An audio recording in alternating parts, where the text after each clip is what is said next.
Meu filho me disse que tinha vergonha de carregar o meu sobrenome, o nome que sustentou a vida inteira dele. Ele descartou como se eu fosse um erro. Ele nem imaginava o que eu escondi durante anos. Mas quando o passado que ele nunca conheceu veio à tona, ele descobriu algo que mudou tudo. Você já imaginou ser apagada pelo próprio filho e ainda assim ser a única pessoa capaz de salvá-lo?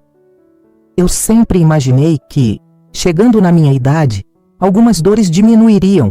Achei que, depois de tudo que vivi, o mundo já não teria tanto poder de me ferir. Mas nada me preparou para o que escutei naquela manhã. Eu estava na cozinha, mexendo meu café com a lentidão típica de quem já não tem pressa para quase nada. O silêncio da casa sempre me fez companhia, mas naquele dia ele parecia mais pesado, quase como se estivesse me avisando de alguma coisa. Quando o telefone tocou, senti o coração acelerar do jeito que acelera quando algo importante está por vir.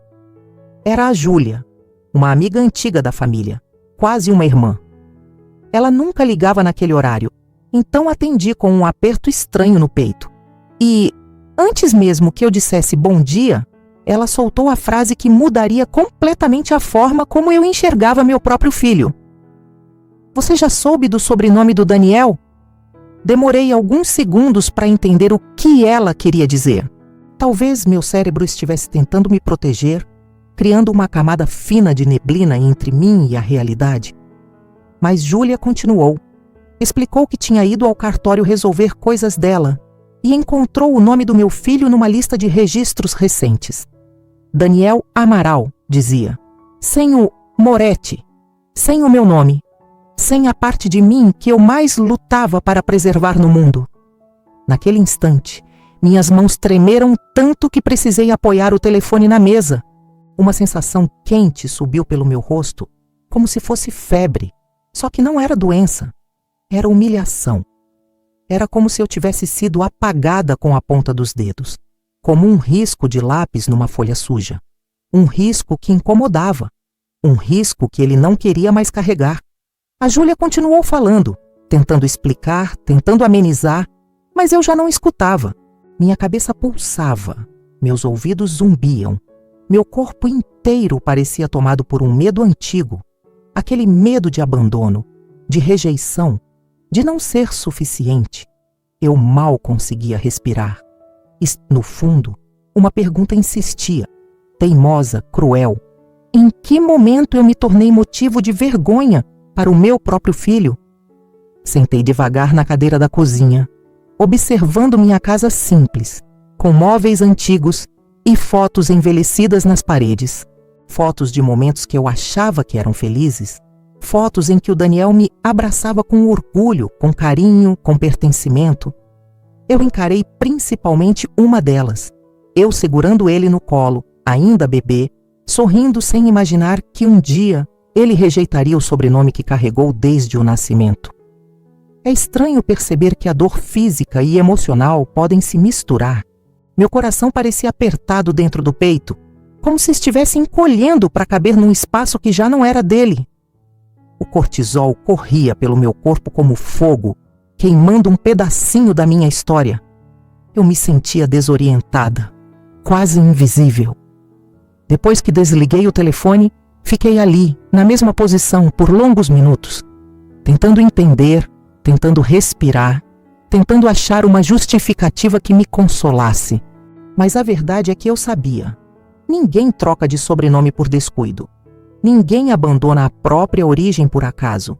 Aquilo era uma escolha, uma decisão pensada, uma ruptura. Daniel sempre foi um menino inteligente, determinado, mas também sensível ao olhar dos outros. Cresceu carregando o peso das comparações, das diferenças sociais, das exigências de um mundo que cobra a aparência, status, boa imagem. Eu sempre fiz o possível para que ele não sentisse vergonha da nossa vida simples, da nossa história cheia de remendos. Mas, ao que parece, não consegui. Lembro de respirar fundo e dizer em voz alta, como se fosse uma forma de me convencer: meu filho não faria isso comigo. Não assim, não desse jeito. Mas a verdade já estava ali, registrada, oficializada, carimbada. Levantei-me, ainda com as pernas tremendo, e fui até a sala. Peguei o porta-retratos que ficava na estante. Era a foto do dia da formatura dele. Lembro de ter comprado um vestido amarelo, o mais simples da loja, mas que me fez sentir bonita. Daniel sorriu para a foto, mas agora, olhando de novo, percebi algo que na época ignorei. Havia distância no olhar dele. Uma distância que eu não quis enxergar.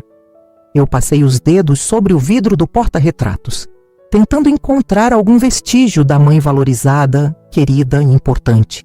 Nada. Só silêncio, só ausência. E uma lembrança incômoda das vezes em que Daniel disse, em pequenas entrelinhas, que queria algo mais da vida, um novo começo, uma imagem melhor. Eu sempre achei que ele se referia ao futuro, não a mim. O resto da manhã seguiu arrastado, pesado. O café esfriou na xícara. A casa parecia maior e mais vazia do que nunca. Naquela solidão, senti meu corpo cansado, como se tivesse envelhecido 10 anos em poucas horas. Uma sensação amarga de abandono se instalou em mim, profunda e silenciosa. Mas no meio de toda aquela dor, uma pergunta insistia, teimosa. Por quê? Por que alguém rejeitaria o nome da mulher que o criou sozinha? Por que alguém apagaria a história que o trouxe até aqui? Eu sabia que não podia terminar o dia sem respostas, mas também sabia que, para conseguir essas respostas, eu precisaria revisitar memórias que passei anos tentando enterrar. Memórias do passado que eu escondi não só do meu filho, mas de mim mesma. E o simples pensamento disso fez meu estômago revirar. Quando o relógio marcou 3 da tarde, decidi me sentar com um caderno e uma caneta. Eu precisava organizar meus pensamentos, encontrar sentido no caos. E, enquanto a ponta da caneta encostava no papel, percebi que esse não era apenas o dia em que meu sobrenome foi descartado. Era também o dia em que meu passado bateu na porta, exigindo ser revelado. E eu sabia, com uma clareza assustadora, que para entender por que Daniel rejeitou meu nome, eu teria que contar uma história que sempre temi, uma história que começa muito antes do cartório, muito antes do abandono, uma história que eu evitei por décadas. E é por isso que, mesmo com o coração ainda sangrando, eu continuei escrevendo, porque para compreender a vergonha dele, eu preciso revisitar a minha. E foi assim que o passado começou a se abrir, me puxando de volta para um tempo que eu jurei nunca mais lembrar. E se você quer saber tudo o que aconteceu, deixe seu like e se inscreva no canal para continuar assistindo a essa história que só está começando. Se estiver assistindo pela TV, inscreva-se apontando a câmera do seu celular para o QR Code que está na tela. Quando decidi revisitar o passado, senti como se estivesse abrindo uma gaveta antiga, cheia de cartas amareladas pelo tempo. Cada lembrança tinha cheiro, cor e peso. E, embora algumas fossem bonitas, a maioria era marcada por sacrifícios silenciosos, do tipo que só uma mãe solo conhece. É curioso como algumas dores que acreditamos adormecidas só precisam de um pequeno sopro para despertarem com força. Eu tinha apenas 23 anos quando fiquei definitivamente sozinha com o Daniel nos braços. A casa onde vivi naquela época era uma pequena edícula nos fundos do terreno de Dona Clarice. Uma senhora rígida, mas justa, que me alugava o espaço por um valor que cabia dentro da minha realidade apertada. As paredes eram finas, o teto rangia quando ventava forte, e o piso tinha rachaduras que eu tentava esconder com tapetinhos usados. Mas mesmo com todas as limitações, aquele era meu mundo, meu refúgio. O lugar onde eu e meu filho construímos uma história que ele agora parecia querer apagar. Os primeiros anos da maternidade foram uma combinação de amor profundo e medo constante. Eu acordava de madrugada com o choro dele, mas mesmo quando ele dormia, eu permanecia alerta, como se algum perigo invisível rondasse a nossa porta. A sensação de falhar era tão presente que acompanhava cada passo meu, cada decisão, cada suspiro. Eu vivia completamente movida pela necessidade de protegê-lo e pela certeza de que não podia contar com ninguém. Para sustentar a casa, eu trabalhava de dia como auxiliar em uma pequena confecção de bairro. Era um lugar apertado, quente, onde o cheiro de tecido se misturava ao barulho das máquinas. Eu passava o dia em pé, dobrando peças e embalando. As mãos ficavam tão cansadas que, às vezes, eu mal conseguia fechar os dedos ao chegar em casa. Mas quando via o Daniel dormindo no berço improvisado que ganhei de uma vizinha, tudo parecia valer a pena. À noite, eu ainda fazia faxinas em 2 casas da rua de cima. Às vezes, começava às 8 e só terminava quase meia-noite. Voltava para casa com o corpo dolorido, coberta de suor e poeira, mas sempre com uma sensação silenciosa de que estava lutando dia após dia pelo futuro dele. A fome me acompanhava nesses horários. Muitas vezes eu comia depois que ele dormia, mas havia dias em que nem isso. Eu me contentava em beber água ou um restinho de café requentado. O pouco arroz que sobrava, eu preferia dividir para que durasse até o fim da semana. Nunca quis que o Daniel sentisse o gosto da privação que eu vivi. Havia noites em que eu me sentava no chão ao lado do berço e chorava baixinho para não acordá-lo. O medo de não conseguir pagar o aluguel, de faltar comida, de adoecer e não ter ninguém para cuidar dele. Tudo isso pesava tanto que parecia um peso físico sobre os ombros. Mas, ao mesmo tempo, quando eu colocava a mãozinha quente dele sobre a minha, sentia um calor que me sustentava. Uma força que vinha de algum lugar dentro de mim, um lugar que até então eu desconhecia. Eu também vivia com a insegurança de ser julgada. Mãe solo carrega mais olhares atravessados do que carinho. Algumas pessoas cochichavam pelas costas, insinuando que meu filho era fruto de erro, como se ele fosse um fardo, não um presente. Outras se ofereciam para ajudar, mas sempre com a expectativa de algo em troca, uma dívida, um favor, um peso emocional. Eu aprendi rápido que, se quisesse sobreviver nesse mundo, teria que confiar apenas em mim mesma.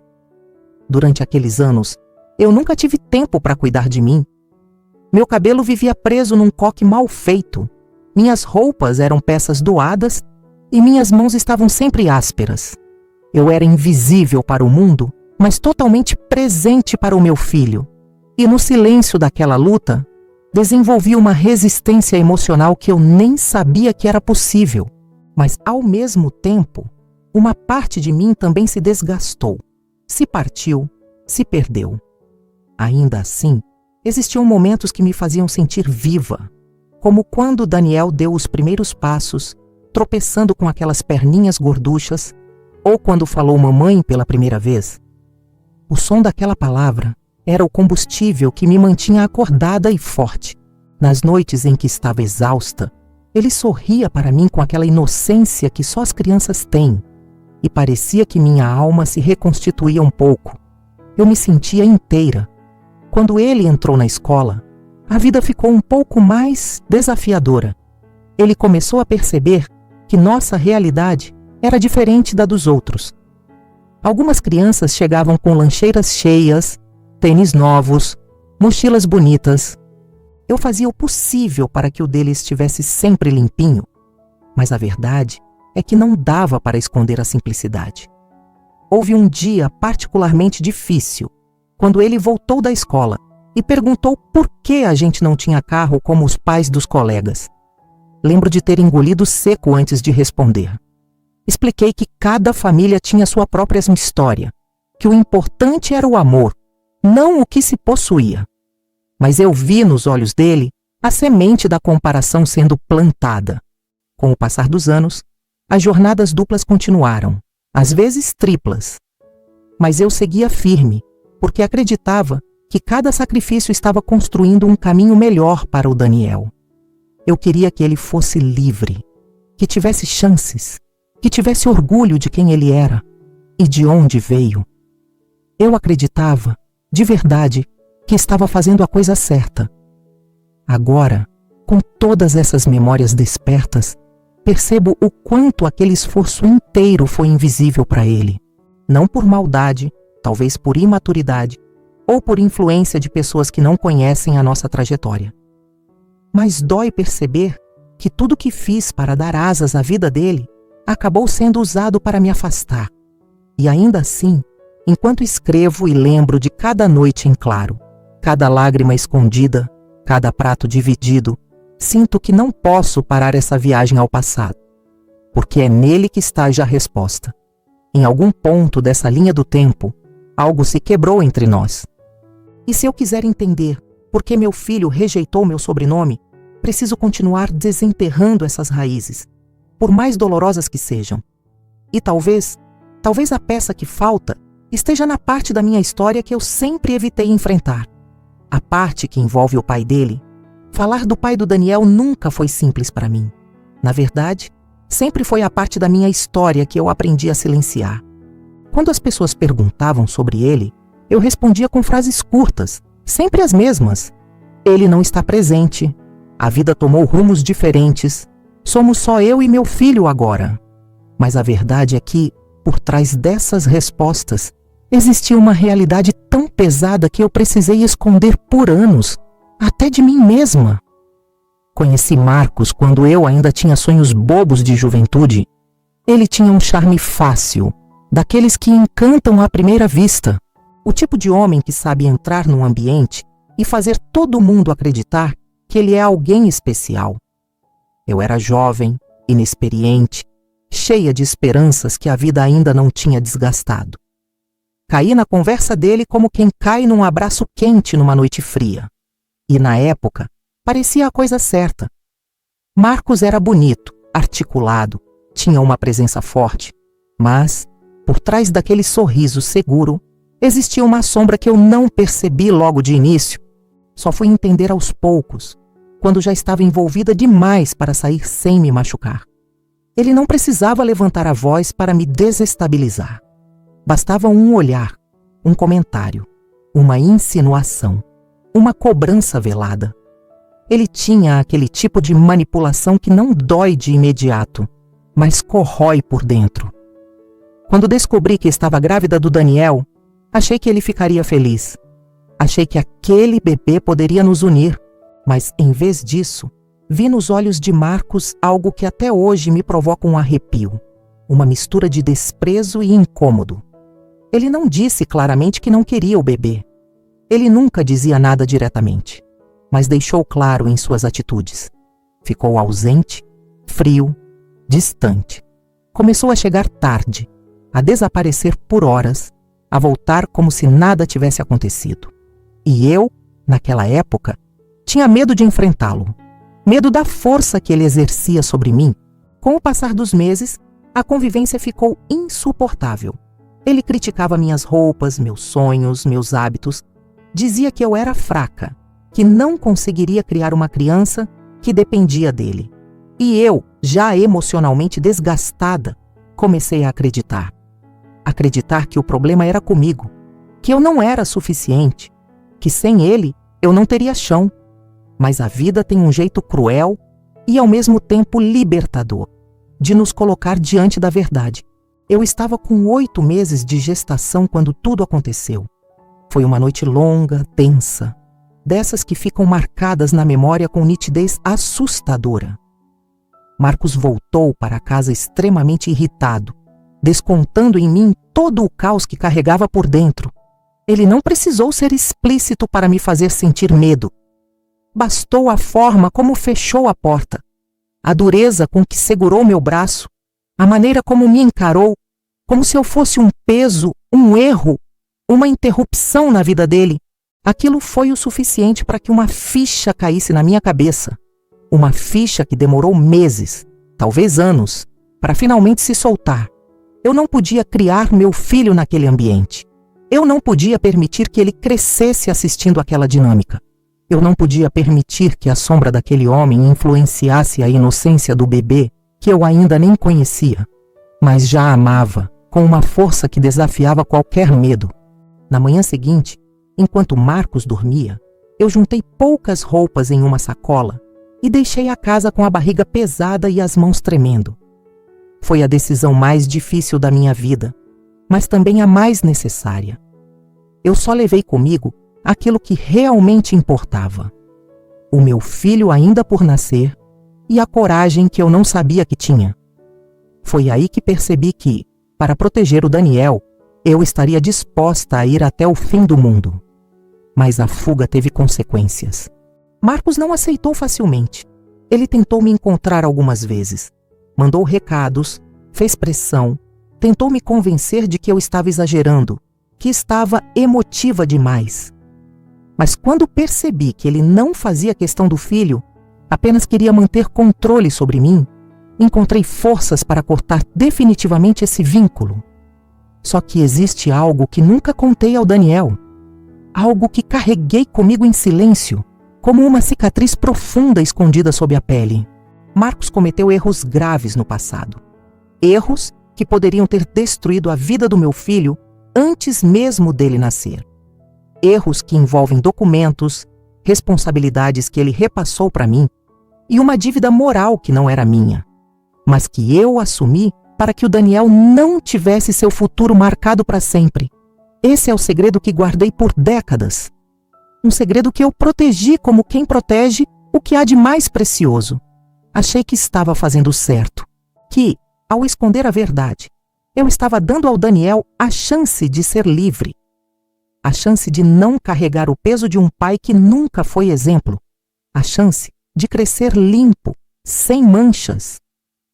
Mas agora, com ele rejeitando meu sobrenome, percebo que talvez esse silêncio tenha criado um vazio entre nós. Um vazio que começou lá atrás, naquele momento em que eu decidi apagar o nome do Marcos da vida do meu filho e, sem querer, acabei apagando parte da minha própria história também. Eu sempre temi que o Daniel descobrisse a verdade sobre o pai. Tive medo de que isso o ferisse, de que o aproximasse de uma influência que não merecia, de que o fizesse questionar quem ele realmente era. Nunca imaginei que, ao esconder a verdade, o caminho fosse se inverter, que ele cresceria rejeitando não o pai, mas a mim. Às vezes sinto como se uma parte da minha vida estivesse trancada atrás de uma porta que eu nunca tive coragem de abrir. Mas o que está acontecendo agora, essa rejeição, essa distância, esse corte, me mostra que não posso mais evitar, porque talvez a raiz do problema não esteja apenas na dor dele, mas na minha. E, para entender por que Daniel escolheu apagar meu sobrenome, eu vou ter que abrir essa porta e encarar, de uma vez por todas, o que está escondido lá dentro. E é nessa porta, nesse segredo, que começa a próxima parte da minha história. Eu lembro exatamente do dia em que percebi que algo tinha mudado no olhar do meu filho. Ele estava no último ano do ensino fundamental, sentado à mesa, fazendo um trabalho de história. Eu tinha acabado de chegar do trabalho, cansada, com o uniforme ainda cheirando a água sanitária e produtos de limpeza. Sorri para ele, como sempre fazia, esperando que aquele sorriso encontrasse o dele no meio do caminho, mas não encontrou. Ele levantou os olhos, me encarou por uns 2 segundos e desviou, como se tivesse visto algo que o incomodasse. Um incômodo, vindo de mim. Aquilo me perfurou por dentro, e foi ali que senti a primeira rachadura no vínculo que passei anos costurando com tanto esforço. Naquele dia, coloquei a bolsa no chão e perguntei se precisava de ajuda com o trabalho. Ele respondeu, seco, que não. A voz dele estava mais dura, mais impaciente, como se a simples presença da minha voz fosse um obstáculo. Fiquei parada, sem saber para onde ir, porque a casa era pequena, e eu sentia que ocupava espaço demais.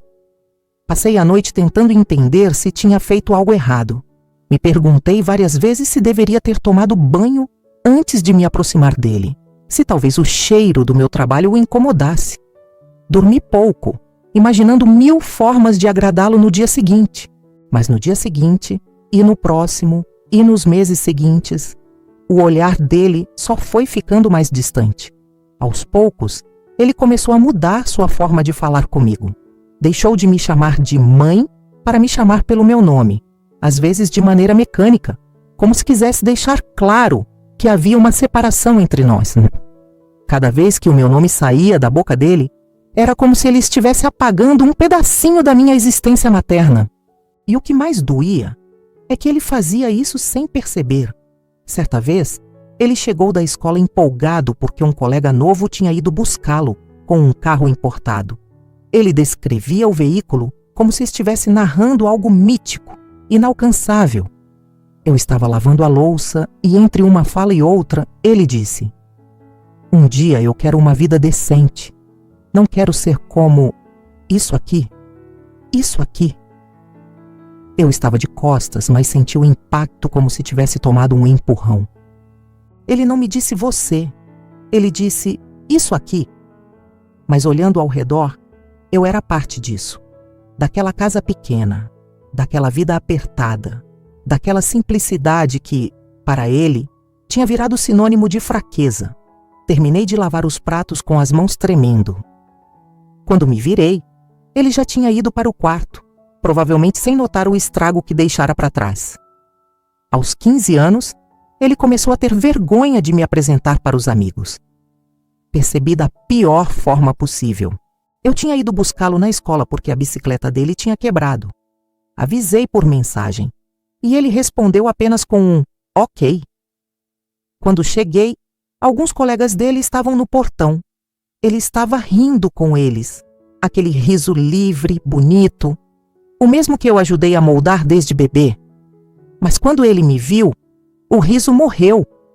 Ele desviou o olhar, como se quisesse que eu não o visse, como se eu fosse um erro que ele esperava que ninguém percebesse.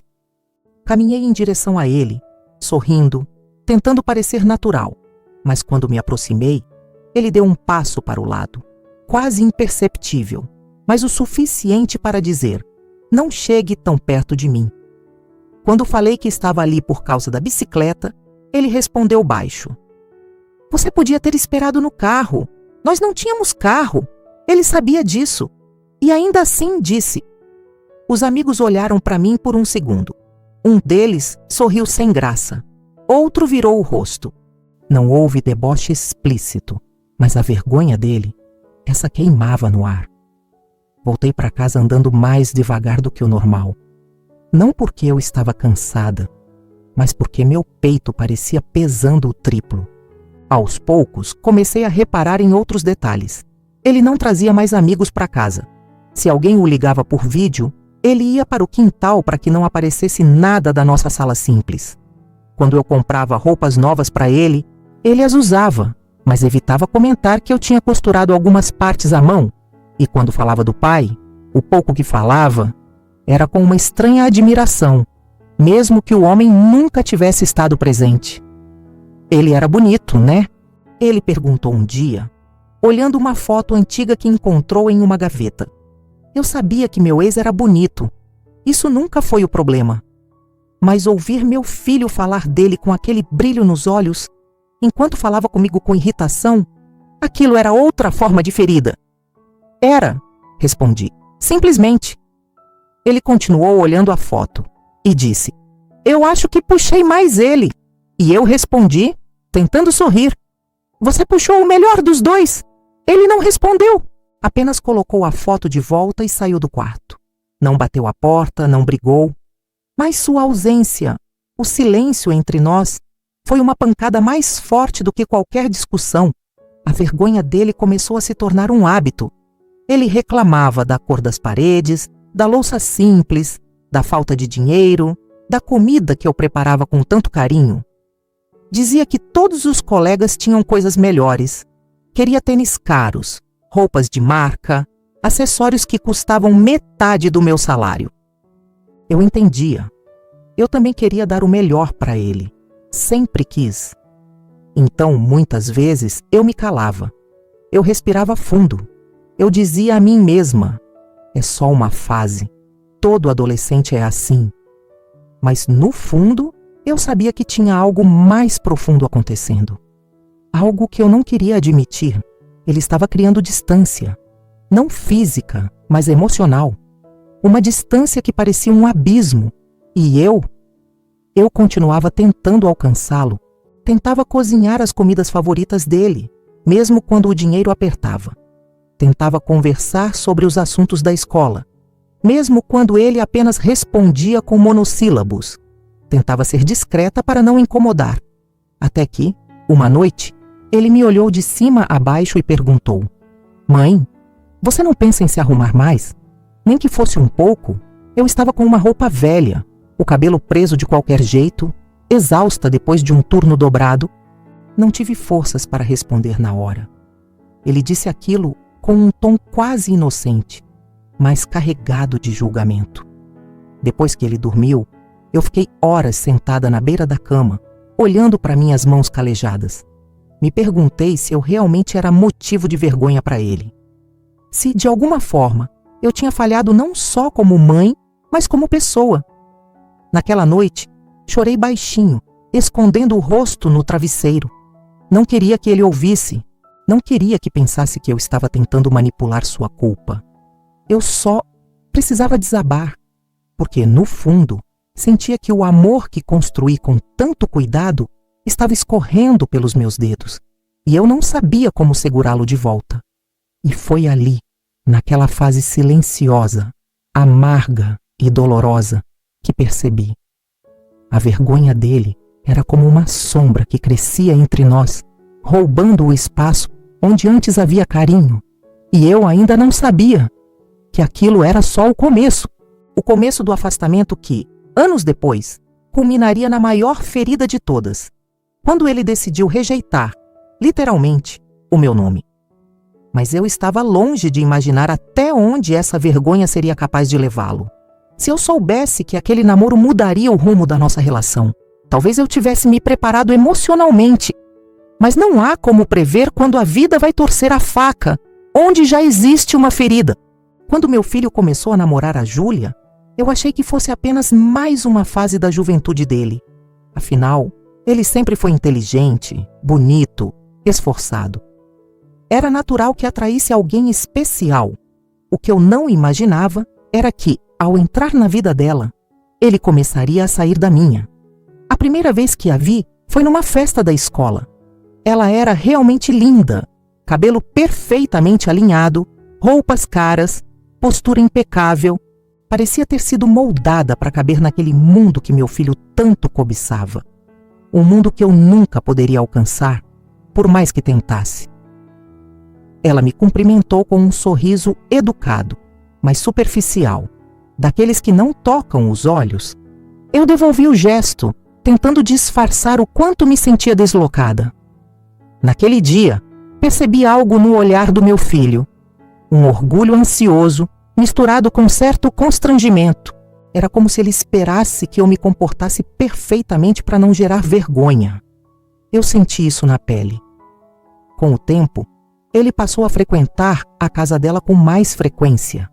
A mãe da Júlia, Dona Helena, era o tipo de mulher que tinha orgulho de suas porcelanas importadas, de seus tapetes persas, e de mostrar a todos que vivia numa casa onde nenhum detalhe era barato. Eu só entrei naquela casa uma única vez. E bastou. Foi no aniversário da Júlia. Ela insistiu para que eu fosse, provavelmente por educação. Mas meu filho reforçou com uma certa pressão. Talvez tentando provar para eles que eu era aceitável. Coloquei minha melhor roupa, embora fosse simples. Prendi o cabelo com cuidado. Passei um batom velho que guardava para ocasiões especiais. Enquanto me olhava no espelho, tentei acreditar que não parecia deslocada. Mas algo dentro de mim sabia que eu estava entrando em terreno hostil. Quando cheguei, Dona Helena me recebeu com aquele mesmo sorriso educado e frio que a filha tinha. Ela olhou para mim de cima a baixo, em poucos segundos que pareceram uma eternidade. Não falou nada ofensivo, mas o silêncio dela era mais cortante do que qualquer comentário. E então, durante o jantar, vieram as pequenas feridas. "Você trabalha com o que mesmo?" perguntou um dos tios da Júlia, com um tom que não era curioso, mas avaliador.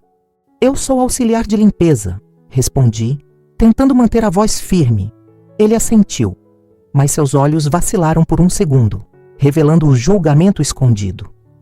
"Ah, entendi. Um 'ah' tão curto, mas tão cheio de significado."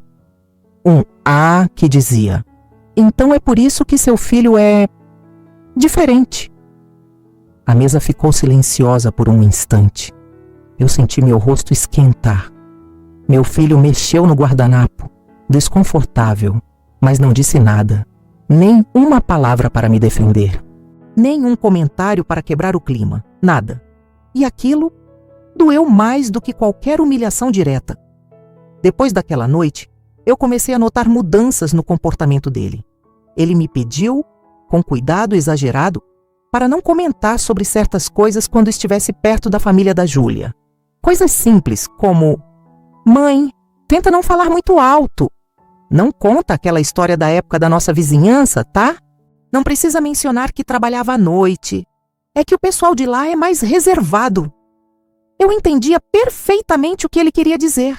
Ele estava tentando moldar a minha existência para caber no molde deles. Não era sobre o meu comportamento. Era sobre quem eu era. Comecei a perceber também a influência da sogra dele. Dona Helena era educada demais para ser abertamente cruel, mas as sutilezas eram afiadas como navalha. Ela comentava sobre roupas simples, de forma quase inocente. Dizia que admirava mulheres batalhadoras, mas com um tom que deixava claro que, na opinião dela, batalhadoras eram inferiores. Uma vez, meu filho chegou em casa irritado. Tínhamos tido um problema com a conta de luz. Atrasou por uma semana e o aviso veio grampeado na porta. Ele arrancou o papel rapidamente, como se estivesse se escondendo de algum vizinho imaginário. "Mãe, você não podia ter deixado isso aqui", reclamou nervoso. "Eu paguei assim que pude", respondi, tentando explicar. "Mas e se a Júlia vem aqui? Se ela vê isso, você não pensa?" Foi a primeira vez que ele levantou a voz comigo por causa de como os outros me viam. A vergonha dele tinha se transformado em irritação. Com o passar dos meses, ele passou a traduzir a nossa realidade para a família dela, mas sempre minimizando. Dizia que eu estava estabilizada, que nossa casa era modesta, mas organizada, que eu tinha meus jeitos simples. Ele falava como se fosse meu porta-voz. Um porta-voz que reescrevia a minha história para parecer mais palatável aos olhos deles. Eu percebia o brilho diferente nos olhos dele quando voltava da casa da Júlia. Ele falava dos jantares chiques, das viagens, das bolsas que ela ganhava, dos perfumes importados da sogra, das conversas sobre investimentos que ele fingia entender. Ele estava viciado em status e eu era a âncora que o puxava para uma realidade que ele queria abandonar. Eu me lembro perfeitamente da tarde em que ouvi, sem querer, a conversa que mudou tudo. Ele estava no quarto falando ao telefone com alguém, provavelmente a Júlia. A porta estava encostada e eu estava passando para o banheiro quando ouvi a frase: "Eu não quero que pensem que eu sou igual a ela." Ela. Eu fiquei parada, sem ar, como se meu corpo tivesse esquecido como respirar. Ouvi a voz da Júlia do outro lado, aguda, quase impaciente. "Amor, você precisa se posicionar. Sua mãe parece boa pessoa, mas ela não combina com o círculo que você quer construir. Isso pega mal para você." E então, a frase que me destruiu veio da mãe dela, ao fundo, claramente audível. Esses sobrenomes simples carregam uma energia pesada. É difícil se desvencilhar. Meu sobrenome, o meu nome, a minha identidade, aquilo não era apenas julgamento, era desumanização. Meu filho não rebateu, não disse "não fale assim da minha mãe", não defendeu, não se indignou. Ele apenas suspirou e respondeu: "Eu sei, eu tô resolvendo isso, resolvido." Eu era um problema, um obstáculo, um peso. Foi naquele instante que senti a serotonina social dele despencar em relação a mim. Ele não buscava mais aprovação maternal. Ele buscava status social.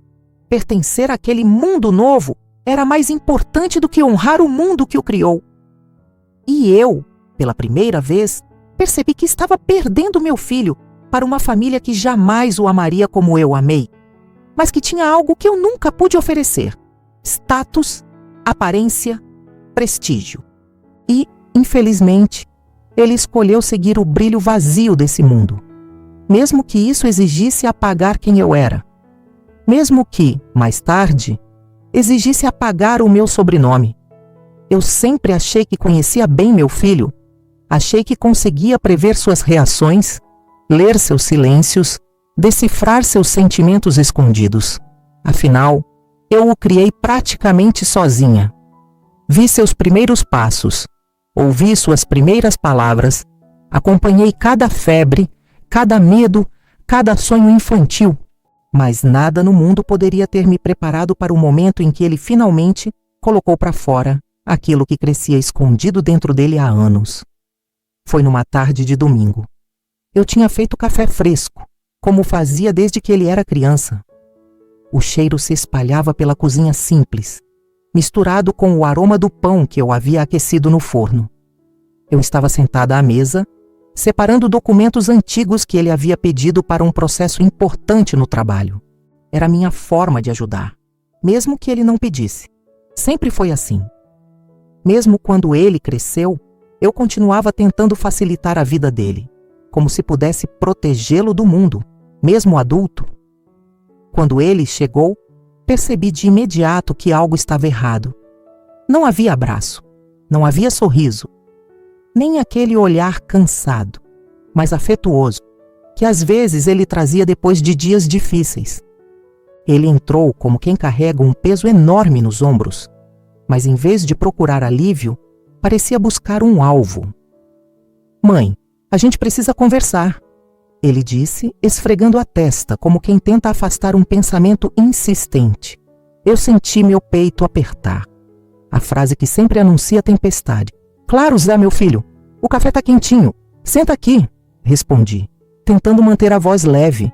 Ele não sentou. Ficou de pé, tenso, inquieto. A luz da janela batia no rosto dele, revelando sinais de irritação acumulada. Algo que eu não reconhecia como parte dele, mas que vinha crescendo nos últimos meses, desde que entrou naquela nova vida, naquela nova família, naquele novo mundo. "Eu fui na casa da Júlia ontem", ele começou, com uma impaciência que não combinava com seu jeito de sempre. "E aconteceu uma situação complicada." Senti meu estômago afundar. Sempre que ele trazia aquele mundo para dentro da nossa casa, eu pressentia dor. "O que houve?" perguntei, tentando sorrir. "Aconteceu que... Você está atrapalhando, mãe." A palavra atrapalhando me atingiu como um tapa silencioso. Meu coração acelerou. Senti o calor subir pelo pescoço. Eu? Mas o que eu fiz? Ele respirou fundo, como se estivesse prestes a dizer algo difícil. Na verdade, estava prestes a destruir algo irreversível.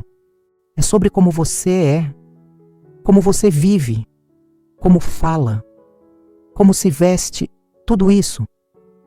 Foi como se uma mão invisível apertasse minha garganta. Meu corpo congelou. "Eu faço o melhor que posso, meu filho."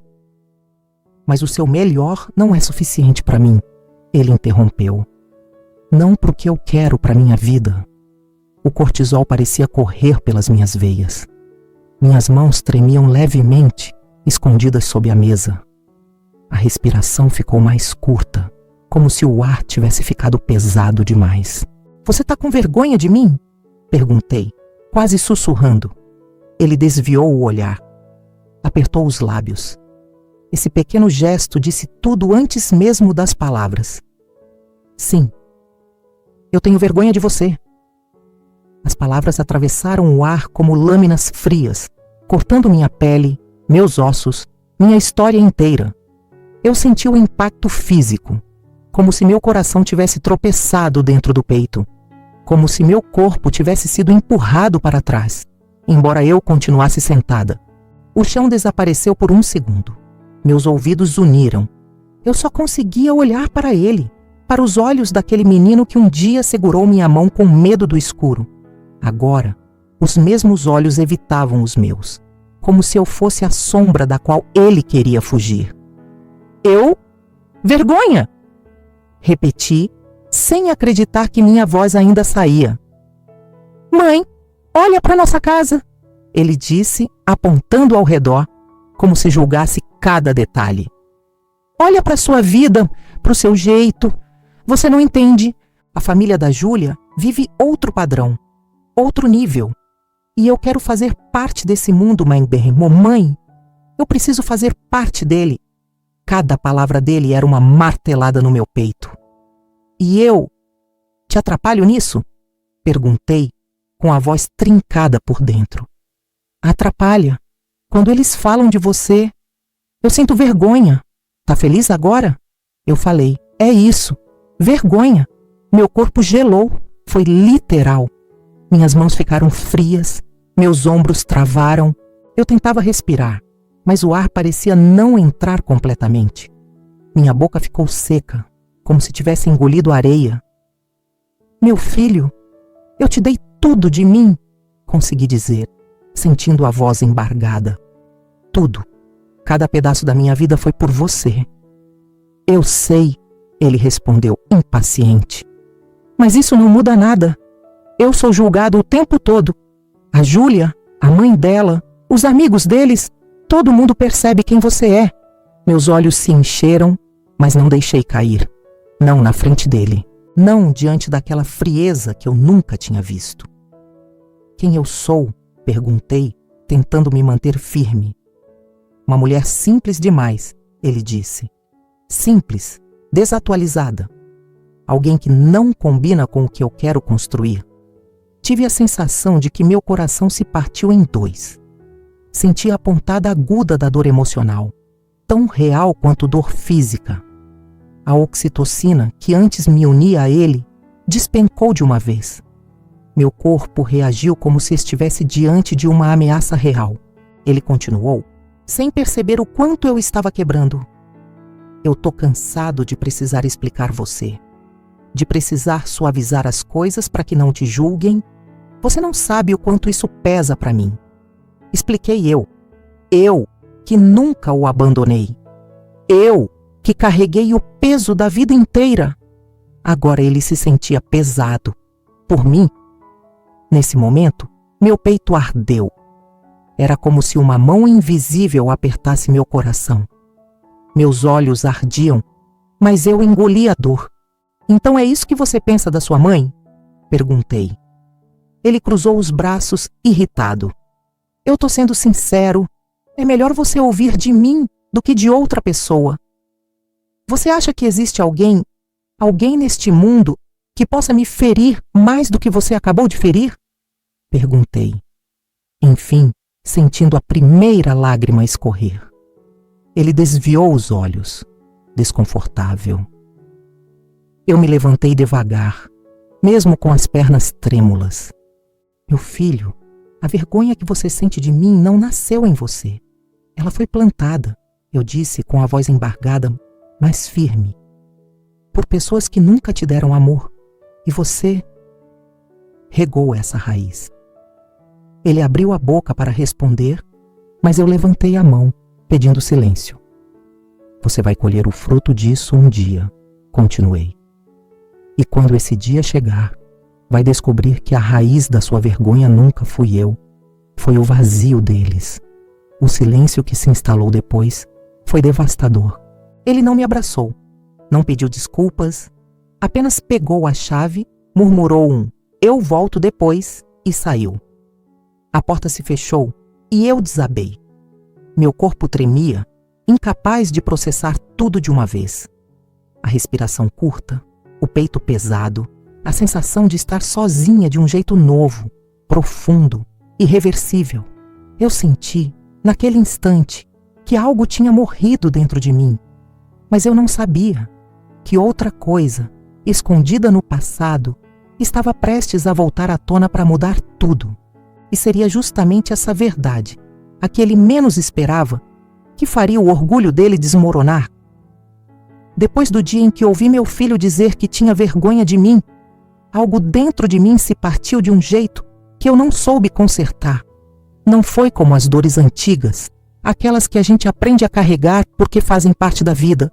Foi uma dor nova, afiada, profunda. Uma dor que não vinha do mundo, vinha dele.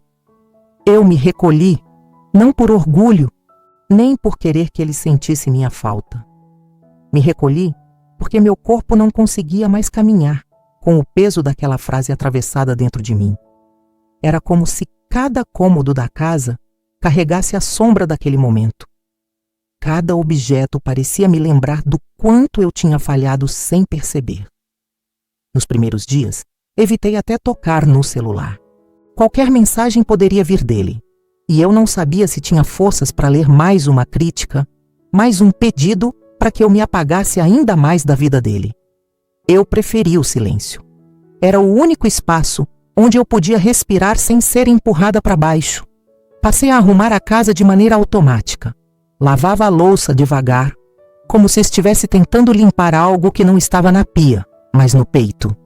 Varria o chão sem perceber a sujeira, e às vezes percebia que passara minutos parada, com a vassoura nas mãos, perdida em pensamentos que doíam como espinhos. Eu me lembro de uma tarde em especial. A luz do sol entrava pela janela, iluminando o tapete de um jeito suave. Deitei ali no chão, olhando para o teto, tentando entender em que momento meu amor deixou de ser suficiente. Tentei revisitar cada escolha, cada sacrifício, cada renúncia.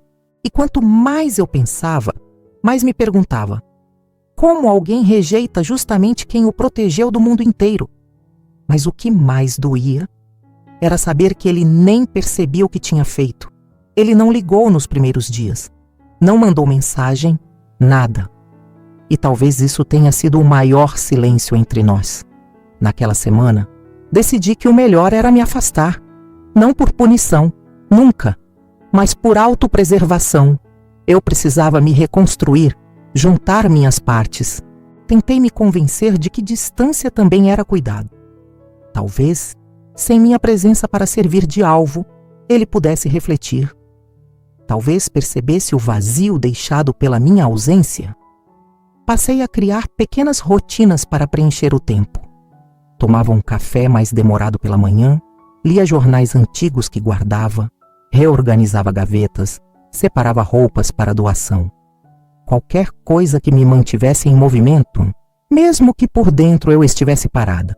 Às vezes, o silêncio era tão profundo que parecia ouvir o eco dos meus próprios pensamentos. Perguntas vinham como ondas. Onde foi que eu errei? Ele sempre sentiu vergonha? Ou alguém plantou essa vergonha dentro dele, gota por gota, até criar raízes? Mesmo tentando me afastar, todos os caminhos da minha mente voltavam para ele. Meu filho, meu menino, o mesmo que um dia segurou minha mão com medo do escuro, o mesmo que chorava de dor quando arrancava o joelho correndo no quintal, o mesmo que eu embalei em noites de febre, tremendo entre meus braços, enquanto eu fazia promessas silenciosas de protegê-lo sempre, a qualquer custo. Promessas que eu cumpri. Mesmo quando custaram pedaços de mim, no quarto dia de silêncio, durante a noite, comecei a sentir um aperto diferente. Não era tristeza. Era um inquieto, uma sensação estranha, como se algo estivesse para acontecer. Fui dormir com aquela pressão no peito, uma mistura de ansiedade e intuição. E quando acordei no dia seguinte, ela estava ainda mais forte. Foi no início da tarde que o destino decidiu me puxar de volta. Meu celular tocou. O som do toque ecoou pela casa como um chamado urgente, cortando o silêncio denso que eu carregava há dias. Meu coração acelerou na mesma hora. Era como se meu corpo tivesse reconhecido antes mesmo que eu atendesse. Peguei o telefone com mãos trêmulas. Olhei para a tela. Era o número do meu filho. Meu estômago se revirou. Minhas pernas enfraqueceram. A dopamina, aquela descarga repentina de expectativa e alerta, tomou conta de mim. Era uma sensação de que algo grande estava prestes a se revelar. Atendi. Alô? Minha voz saiu fraca, quase um sussurro. Do outro lado, silêncio. Mas um silêncio diferente. Um silêncio pesado, carregado, tenso. Mãe? Ele disse, enfim. Meu coração acelerou tanto que senti minhas costelas pulsarem. Oi, meu filho, respondi, tentando soar serena, mesmo com o medo correndo nas veias. Ele respirou fundo. Ouvi o tremor na respiração. Não era irritação, não era impaciência, era algo novo, algo que eu não ouvia nele desde que era adolescente e se meteu num problema na escola, um medo escondido. Aconteceu uma coisa, ele começou, hesitante. Meu corpo gelou. O que aconteceu? Perguntei. Ele demorou a responder. Podia ouvir passos, movimento, talvez gente falando ao fundo. Parecia estar em algum lugar público, mas tenso demais para se explicar direito. Você pode vir aqui? Agora? Só essa frase já fez meu coração despencar. Ele nunca pedia ajuda diretamente. Nunca. Mesmo quando precisava, tentava disfarçar ou maquiar o problema. Quando ele dizia, pode vir agora, era porque havia rompido uma barreira interna. Era porque alguma coisa o tinha derrubado. Filho, você tá bem? Perguntei, já imaginando 1000 possibilidades ao mesmo tempo. Só vem, mãe, ele disse com a voz embargada. Por favor. Esse por favor rasgou meu peito. Não era arrogante, não era impaciente, não era frio. Era um pedido real, quase um pedido de socorro. Eu não tinha mais dúvidas. Algo sério havia acontecido. Tô indo, respondi, sem hesitar. Desliguei com o coração em disparada. Senti aquele impulso natural, aquela ativação instintiva, quase animal, que só uma mãe conhece. A mistura de adrenalina, dopamina e medo. Um chamado que atravessa qualquer ferida, qualquer mágoa. Eu mal percebi que estava colocando um casaco sobre os ombros. Minhas mãos tremiam enquanto pegava a bolsa. Me olhei rapidamente no espelho, mas não reconheci a expressão no meu rosto. Era uma mistura de apreensão, urgência e uma pontada de culpa que eu nem sabia explicar. Saí de casa quase tropeçando nos próprios pés. O vento batia no rosto, mas eu mal sentia. Caminhei rápido, como se minhas pernas respondessem a um instinto maior do que eu. Enquanto esperava o ônibus, minha cabeça não parava. O que poderia ter acontecido? Ele brigou com a Júlia? Algum problema no trabalho? Uma emergência de saúde? Um acidente?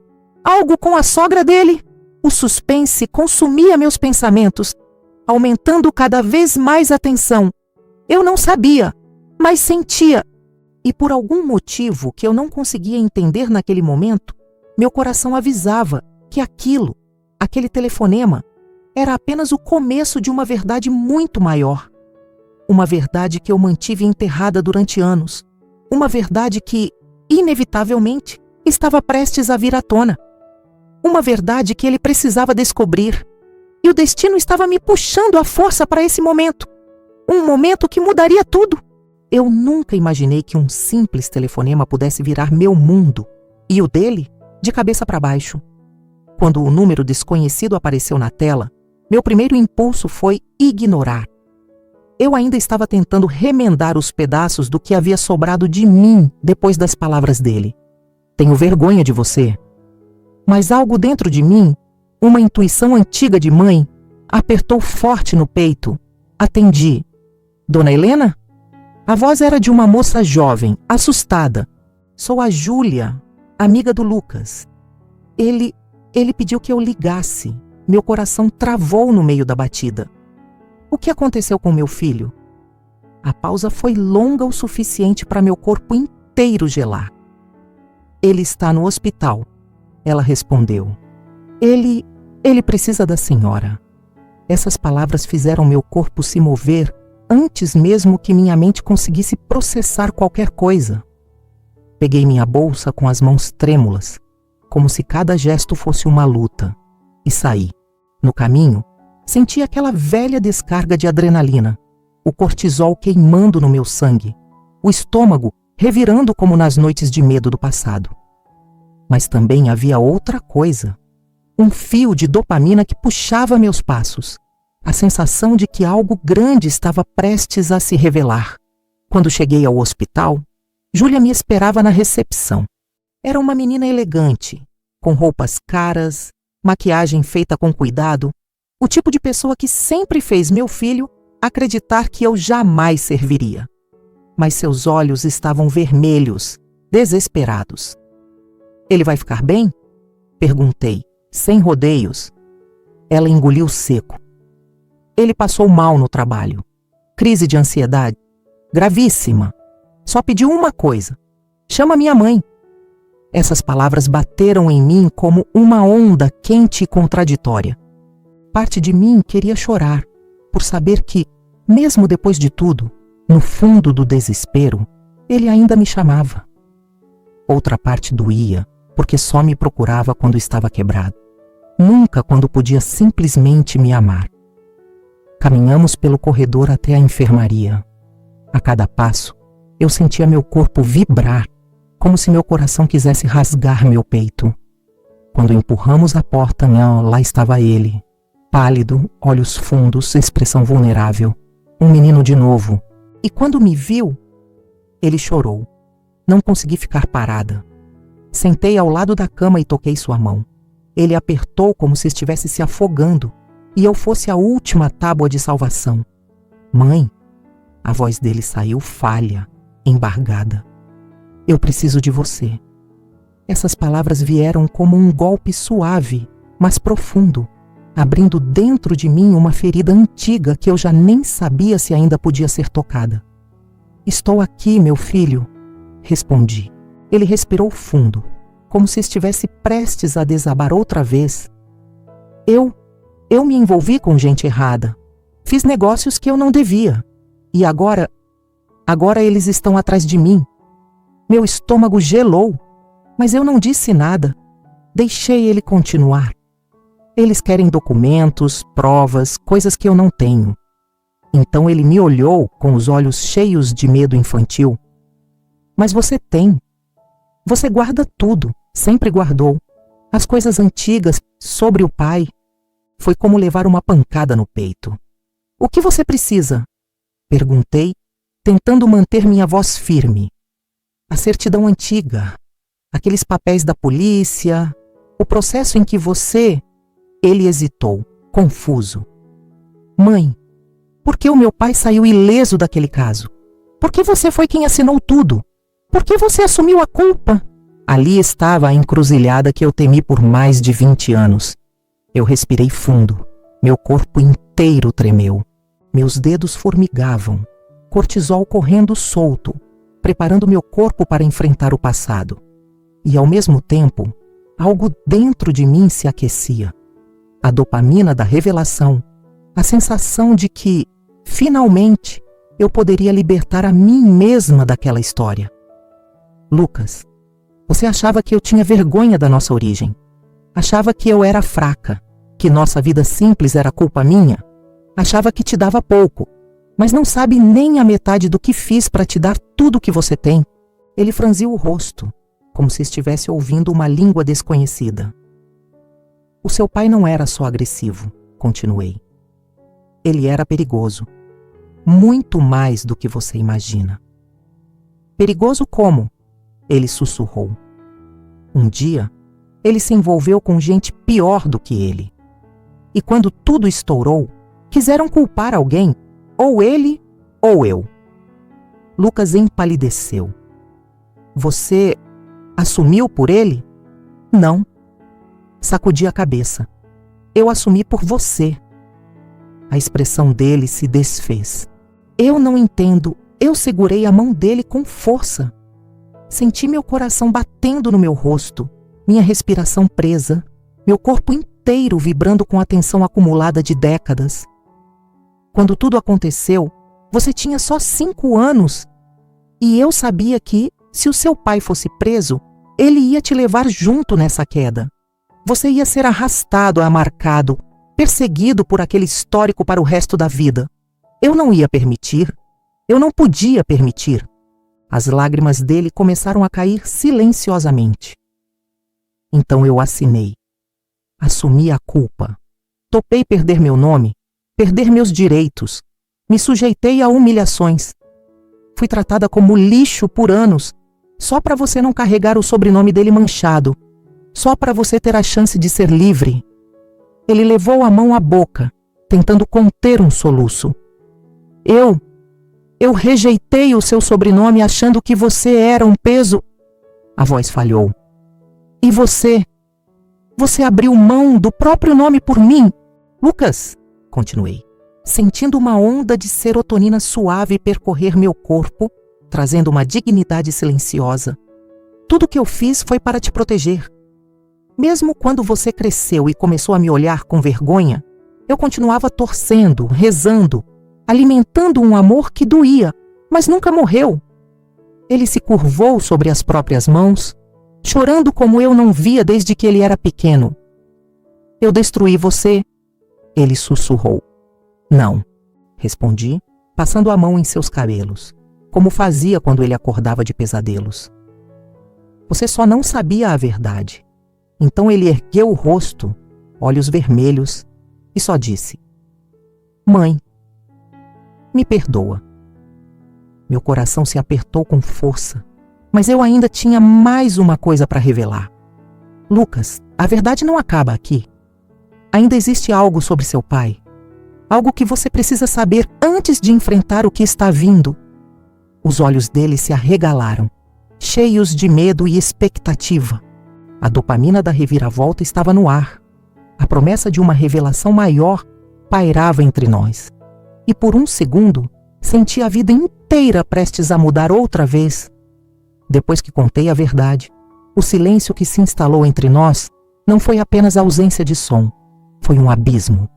Um abismo cheio de memórias, culpas, dores que eu carreguei sozinha e que agora, pela primeira vez, pertenciam aos dois. Lucas permaneceu sentado na beira da cama, o rosto escondido nas mãos, o peito subindo e descendo em solavancos. Eu conseguia ver a respiração trêmula, o esforço dele para juntar os pedaços da própria identidade que, até minutos atrás, parecia tão sólida. Ele finalmente murmurou: Mãe, quem sou eu agora? Essa pergunta me atravessou como um vento frio, não porque eu tivesse a resposta pronta, mas porque aquele era o momento exato em que a serotonina emocional se reorganizava dentro dele. A catarse. O colapso da visão que ele tinha de mim, dele, da nossa história. Você é meu filho, respondi com calma. E isso nunca foi pouco. Ele ergueu os olhos, e o que eu vi ali me quebrou de um jeito estranho. Vergonha, mas não de mim, dele mesmo. Uma vergonha que pesava, que drenava a cor do rosto, que deixava os ombros tombados como se uma vida inteira tivesse derretido sobre eles. Eu te julguei, ele disse, a voz rouca. Eu te tratei como se você fosse o que me impedia de crescer, como se você fosse pequena, quando era justamente você quem me mantinha de pé. Eu senti o impacto daquelas palavras no corpo, não de um jeito doloroso, mas de um jeito quente, reconstrutivo. A serotonina subiu, trazendo um alívio profundo, quase físico, como uma mão suave pousando nas minhas costas depois de anos de tensão. Eu não te culpo, Lucas, respondi. Você não sabia. Não sabia porque você não quis que eu soubesse, ele gritou. E então levou a mão à boca, surpreso com o próprio tom. Desculpa, eu só não consigo entender. Por que você escondeu? Por que deixou eu te machucar tanto? A pergunta dele era sincera. Doía escutar, mas merecia resposta. Porque você era meu menino, disse. Eu preferia que você me julgasse ignorando a verdade, do que te ver crescer carregando o peso de um passado que não era seu. Ele balançou a cabeça, desacreditado. Meu Deus, murmurou. Eu te expulsei da minha vida, te humilhei, disse que tinha vergonha de você. E tudo isso enquanto a única pessoa que eu devia ter honrado era você. As lágrimas dele escorriam sem resistência. E pela primeira vez desde que ele era criança, eu o vi vulnerável de verdade, sem máscara, sem arrogância, sem essa armadura social que o mundo dele exigia. Eu dizia para as pessoas que meu sobrenome era feio. Ele continuou, entre soluços, que era por isso que eu queria mudar. Mas era mentira, mãe. A verdade é que eu tinha vergonha da nossa vida simples, vergonha da casa pequena, vergonha de você trabalhar no mercadinho, vergonha da sua roupa de costura. Ele engoliu seco. Eu queria subir na vida e achava que precisava te deixar para trás. Eu senti uma dor fina, mais leve, como cutucar uma cicatriz já fechada. A gente faz muita besteira tentando ser aceito, respondi com suavidade. Mas eu fiz isso com você. Ele insistiu. Com quem me amou mais? Ele baixou o rosto e apoiou a testa nas minhas mãos. Isso detonou algo dentro de mim, uma memória antiga. A primeira vez que ele caiu da bicicleta e correu para mim, o mesmo gesto, a mesma busca. Ele respirou fundo, como se estivesse drenando a culpa pelos pulmões. Eu não sabia, repetiu, a voz se quebrando. Eu não sabia que você tinha jogado a própria vida fora por mim. Eu não joguei fora, corrigi. Eu escolhi você, sempre escolheria. Mas ele ergueu a cabeça, desesperado. E eu? O que eu escolhi? Status? Aparência? A aceitação de pessoas que nem se importavam comigo? Eu virei alguém que tem medo da própria origem, da própria mãe. Eu toquei seu rosto. Lucas, você errou. Como qualquer pessoa erra, mas agora sabe da verdade. E a verdade não é para destruir, é para libertar. Ele fechou os olhos e inspirou devagar, como se aquilo o atravessasse de maneira profunda, ajustando tudo dentro dele. Eu quero te pedir perdão, ele disse. Não um perdão vazio. Eu preciso fazer diferente. Eu preciso voltar a ser seu filho. Ou talvez ser seu filho pela primeira vez de verdade. Meu coração bateu forte. E não por vaidade. Mas porque, pela primeira vez em muito tempo, eu senti meu lugar na vida dele se alinhando. Como se uma engrenagem que passou anos emperrada finalmente tivesse encontrado o encaixe. Perdão concedido, respondi. Mas reconstrução não se faz em um dia. É um passo de cada vez. Ele assentiu, enxugando o rosto. Eu quero dar esses passos com você. O silêncio que se instalou depois disso não era mais um abismo. Era um acolhimento, um ninho. Um lugar onde, pela primeira vez em anos, eu me senti autorizada a respirar sem medo de perder meu próprio filho para o mundo. E então, com um fio de voz, ele disse algo que eu nunca esperei ouvir. Mãe, eu quero de volta o seu sobrenome. Meu coração quase parou. Lucas, não. Ele interrompeu, firme. Eu não quero mais carregar a marca dele. Eu quero carregar a sua. A de quem lutou. A de quem sobreviveu. A de quem me deu tudo. Eu quero ser o que eu devia ter sido desde o começo. Seu filho por inteiro. Eu senti as lágrimas escorrerem, mas não eram de tristeza. Eram de um alívio tão profundo que parecia nascer dos ossos. Serotonina pura, a validação, o reenquadramento, a catarse total. Então venha, falei, estendendo a mão para ele. Vamos começar do jeito certo. Ele segurou minha mão com força, como quem segura um renascimento. E naquele instante, percebi que, apesar de tudo, ainda havia um caminho. Ainda havia nós dois, ainda havia futuro, mas o destino ainda não tinha terminado sua obra. E a próxima verdade, aquela que eu ainda não contei, seria a mais difícil de todas.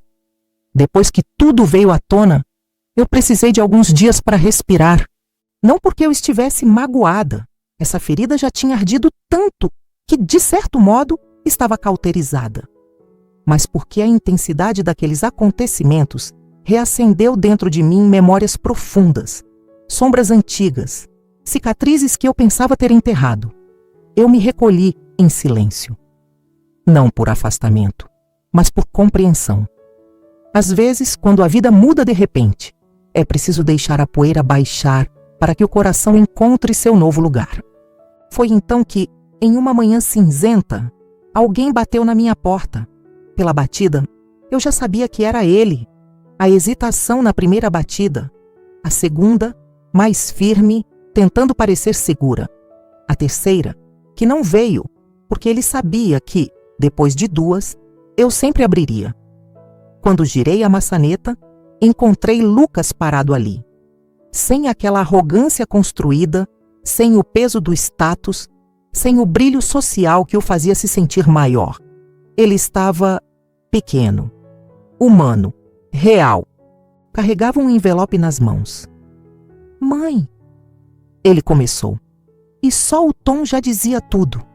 A voz embargada, o peito preso, aquela fragilidade que eu conhecia tão bem desde os primeiros anos dele.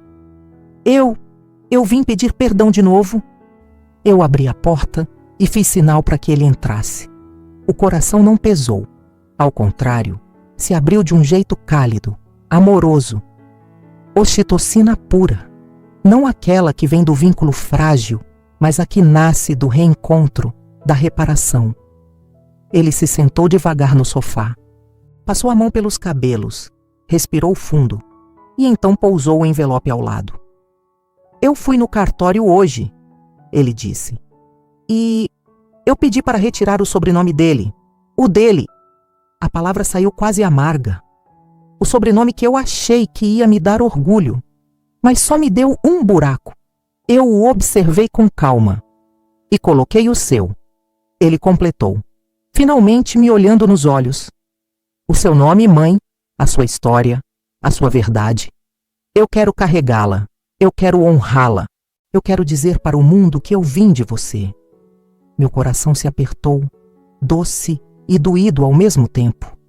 Um misto de serotonina, validação, pertencimento, com aquele toque agridoce da vida real, onde nada volta totalmente ao que era, mas pode se tornar algo novo. Ele pegou o envelope e estendeu para mim. "É a certidão", disse. "Eu quero que você veja." Eu coloquei o envelope no colo, mas não o abri. "Lucas", falei suavemente, "não precisa me entregar provas." "Precisa, sim." Ele insistiu. "Eu te feri. Eu te diminui diante dos outros. Eu te tratei como se você fosse menos, quando você sempre foi mais do que eu pude entender." Ele respirou fundo, tentando não quebrar de novo. "Eu disse que tinha vergonha de você." Ele continuou. "Mas a verdade é que eu tinha vergonha de mim mesmo. Vergonha de ser fruto de uma história que eu não conhecia. Vergonha da simplicidade, quando a simplicidade era justamente o que me mantinha humano." Eu toquei a mão dele, devagar, como quem toca algo sagrado. "Filho, você estava perdido. E pessoas perdidas machucam sem perceber." Ele inclinou a cabeça para o lado, quase como um menino tentando entender um mundo maior que ele. "Mas por que você nunca me contou?" ele perguntou. "Por que carregar tudo sozinha? O que você tinha medo que acontecesse?" Eu sorri de forma triste, mas verdadeira. "Eu nunca tive medo de você me julgar. Eu tinha medo de você se sentir responsável pela dor que eu vivi, pelas escolhas que precisei fazer, pelos sacrifícios que fiz sem pensar duas vezes." Ele franziu o rosto. "Mas eu tinha o direito de saber, e eu tinha o dever de te proteger." Respondi com a voz firme, mas doce. E proteger nem sempre é contar. Às vezes é guardar. Às vezes é engolir o que dói para você poder crescer leve. Eu preferi carregar tudo nas minhas costas do que colocar peso nas suas. Lucas baixou o olhar, emocionado. "Você..." Ele tentou falar, mas a voz falhou. "Você sempre foi mais mãe do que eu soube enxergar." Eu apertei a mão dele. "Meu sobrenome, Lucas", comecei. "Ele nunca foi um peso. Nunca. Enquanto você achava que ele te envergonhava, na verdade, era ele que te protegia. Você cresceu debaixo dele. Dormiu seguro porque ele estava na minha assinatura, nos meus documentos, nas minhas lutas. Meu sobrenome foi a ponte que te sustentou quando tudo ao redor caía. Ele engoliu seco e as lágrimas vieram antes que conseguisse segurá-las. Eu não merecia nada disso. Merecia sim. Eu disse com firmeza, porque você era meu filho. E amor de mãe não pede currículo, ele pede coração. Ele respirou fundo e levantou o rosto, molhado, mas iluminado por algo que eu não via nele há anos. Humildade, reconhecimento, gratidão. O tipo de sentimento que não nasce do orgulho, mas da verdade. Eu queria voltar no tempo. Ele disse num sussurro. Queria desfazer tudo. Queria te proteger do que eu virei. Eu sorri com ternura. Não precisa voltar no tempo, respondi. A gente só precisa seguir daqui, com honestidade, com amor, com respeito e com a verdade entre nós. Ele assentiu, com um suspiro profundo. Parecia um peso se desfazendo. E o espaço que antes era ocupado pela vergonha, agora era preenchido por oxitocina, o acolhimento e serotonina. A dignidade reconstruída. Mãe, ele disse. Eu posso te abraçar? Eu abri os braços. Ele se encolheu neles como quando era pequeno. O cheiro dele, a respiração trêmula, o aperto firme. Tudo isso me trouxe um calor que eu não sentia havia décadas. Não era apenas o abraço do meu filho. Era o abraço da reparação. Era o abraço da verdade. Quando ele se afastou, enxugou o rosto e sorriu um pouco. Um sorriso tímido, mas sincero. Obrigado por nunca desistir de mim. Eu toquei seu rosto, com carinho. Eu nunca desistiria. Meu sobrenome não é só meu, sempre foi nosso. E agora, você finalmente entende o que ele significa. E naquele instante, naquele pequeno milagre do cotidiano, percebi que, apesar de todo o caminho doloroso, nós estávamos exatamente onde deveríamos estar. Porque algumas histórias só encontram seu final quando os corações finalmente se reconhecem. E o nosso, depois de tanto desencontro, finalmente tinha encontrado o caminho de volta.